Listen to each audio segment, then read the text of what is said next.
याद बाकी रहती है। क्या कब्र की तन्हाई में माँ बाप अपनी औलाद की आवाज, उनकी दुआएं और उनके आंसू महसूस करते हैं? और अगर ऐसा है तो क्या हम जिंदा लोग अपने माँ बाप के लिए क्या कुछ कर सकते हैं? इस्लामी तालीमात हमें ये हकीकत समझाती हैं कि मौत दुनियावी रिश्तों को जुदा तो कर देती है, मगर मोहब्बत को खत्म नहीं कर सकती।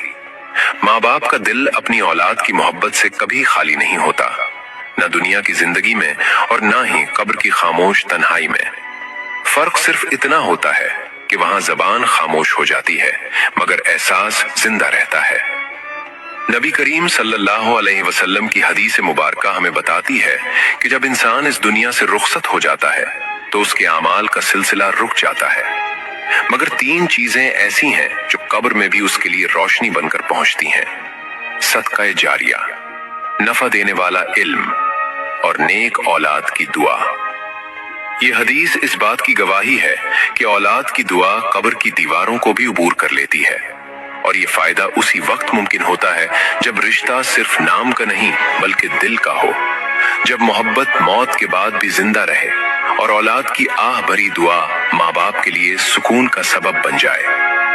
नाजरीन, मौत कोई अंजाम नहीं बल्कि एक नई जिंदगी की शुरुआत है, एक ऐसा सफर जिसका आगाज खामोशी से होता है मगर अंजाम हमेशा के लिए होता है। ये दुनिया महज एक इम्तिहान गाह है जहां इंसान को चंद सांसें, कुछ रिश्ते और थोड़ी सी मोहलत दी जाती है, और मौत उस इम्तिहान का दरवाजा है जिसके पार असल नतीजा हमारा इंतजार कर रहा होता है। जब ये दरवाजा खुलता है तो न दौलत साथ जाती है, न ओहदे की चमक काम आती है, न रिश्तों की पहचान बाकी रहती है।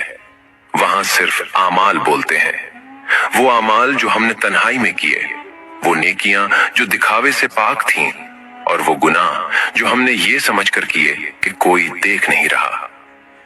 कब्र एक ऐसी जगह है जहां सच और झूठ हमेशा के लिए जुदा हो जाते हैं, जहां गुरूर मिट्टी में मिलकर अपनी हकीकत खो देता है और इंसान पहली बार खुद को पहचानता है कि वो असल में क्या था। न वो जो वो दुनिया को दिखाता रहा, बल्कि वो जो वो अल्लाह के सामने था। नाजरीन, क्या आपने कभी तन्हाई के किसी लम्हे, क्या माँ बाप